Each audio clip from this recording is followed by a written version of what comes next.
আমার শার্ট ধরে টান দিয়েছে, আমাকে লাথিও দিয়েছে।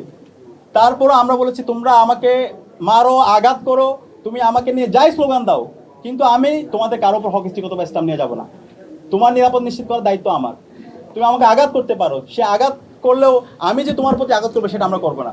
তা আমরা ক্যাম্পাসে যথেষ্ট সহনশীলতার পরিচয় দিয়েছি এবং আমরা শিক্ষার্থীদেরকে এনশিওর করতে চাই এই ক্যাম্পাসের নিরাপত্তা নিশ্চিত করার জন্য, গণতান্ত্রিক পরিবেশ সেটাকে সুনিশ্চিত করার জন্য যা করা দরকার সেটা আমরা করবো। কেউ যদি আবার সে পেশিশক্তি রাজনীতি প্রদর্শন করতে চায়, কেউ যদি হকি স্টিক, গ্রামদা, স্টাম্প এবং মব তৈরি করে শিক্ষার্থীদের অধিকার হরণ করতে চায়, আঘাত করতে চায়, আমরা তাদেরকে সাবধান বলছি সেটা আমাদের রক্তের উপর দিয়ে যেতে হবে। সবার আগে আমরাই তাদের সামনে আবু সাইদের মধ্যে দাঁড়াবো।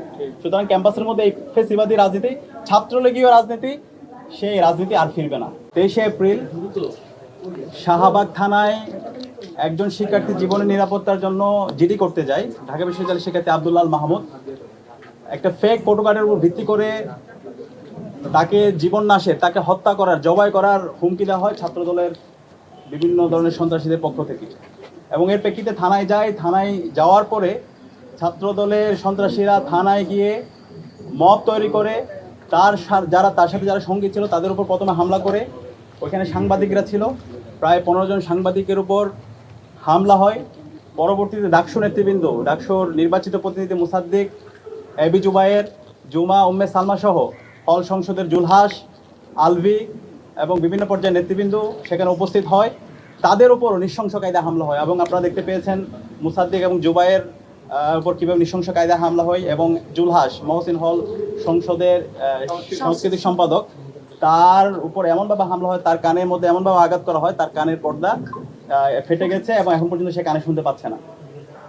এবং এর পরিপ্রেক্ষিতে আমরা দেখতে পেয়েছি পরবর্তীতে যেই শিক্ষার্থী ফেক একটা ফটোকার্ডের ভিত্তি করে আব্দুল্লাহ মাহমুদকে থানায় যে জিডি করতে গিয়েছিল, তাকে প্রায় 10.5 ঘন্টা থানার মধ্যে, প্রথমে শাহবাগ থানায় এবং এরপরে ধানমন্ডি থানায় তাকে হয়রানি করা হয়। এবং পরবর্তীতে আমরা শাহবাগ থানায় যাই এবং এরপরে ধানমন্ডি থানায় যাই। থানায় যাওয়ার পর পুলিশের উচ্চপদস্থ যে কর্মকর্তারা আছে তাদের সাথে কথা বলি এবং আমরা বলি এর মধ্যে আপনারা জানতে পেয়েছেন বিভিন্ন ফ্যাক্ট চেক যে প্রতিষ্ঠানগুলো আছে তার মাধ্যমে তারা পরিষ্কার করেছে, হিউম্যান স্ক্যান থেকে শুরু করে সকল ফ্যাক্ট চেক প্রতিষ্ঠান, সরকারি যে তথ্য মন্ত্রণালয়ের যে ফ্যাক্ট চেক প্রতিষ্ঠান আছে তারাও এটা কনফার্ম করেছে এটা একটা ফেক ফটোকার্ড।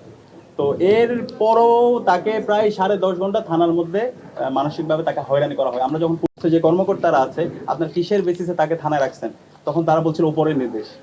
সেই ফেসিবাদে আমলে যেভাবে আমরা দেখতে পাইতাম উপরের নির্দেশে শিক্ষার্থীদেরকে গুম করা বৈধ ছিল, খুন করা বৈধ ছিল, কাউকে নির্যাতন করা বৈধ ছিল, মামলা করা বৈধ ছিল, তাকে কোনো অভিযোগ ছাড়া থানায় রেখে দেওয়া সেটা বৈধ ছিল। তার একটা প্রতিচ্ছবি আমরা গত 23শে ফেব্রুয়ারি এবং 24শে ফেব্রুয়ারি রাত পর্যন্ত আমরা সেটা দেখতে পেয়েছি। তো এর প্রেক্ষিতে আমরা বিশ্ববিদ্যালয় প্রশাসনের সাথে সেদিনে যোগাযোগ করেছিলাম। বিশ্ববিদ্যালয়ের VC, pro-VC, proctor, provost standing কমিটির চেয়ারম্যান, আমরা সবার সাথে যোগাযোগ করেছি। 5 ঘন্টা ধরে শাহবাগের এই জায়গায় দফায় দফায় ছাত্রদলের সন্ত্রাসীরা হামলা করছিল, কিন্তু বিশ্ববিদ্যালয় প্রশাসন এবং প্রক্রিয়ার বডির যেভাবে কার্যক্রম সেখানে দৃশ্যমান হওয়া দরকার ছিল সেটা আমরা দেখিনি।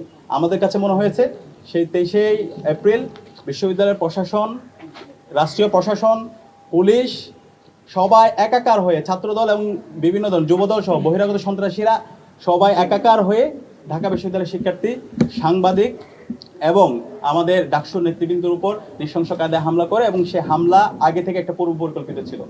তো এই ঘটনার পরে আমরা বিশ্ববিদ্যালয় প্রশাসনকে ফোন দিয়েছি এবং আপনারা জানতে পেরেছেন একটা 24 ঘন্টা এবং 48 ঘন্টার মধ্যে প্রতিবেদন বের করার জন্য একটা কমিটি করা হয়। তো 24 ঘন্টা এবং 48 ঘন্টা পার হয়েছে। সেই রিপোর্ট এখন আজকে আমরা জিজ্ঞেস করেছিলাম সেই রিপোর্টে আপনারা কি পেয়েছেন।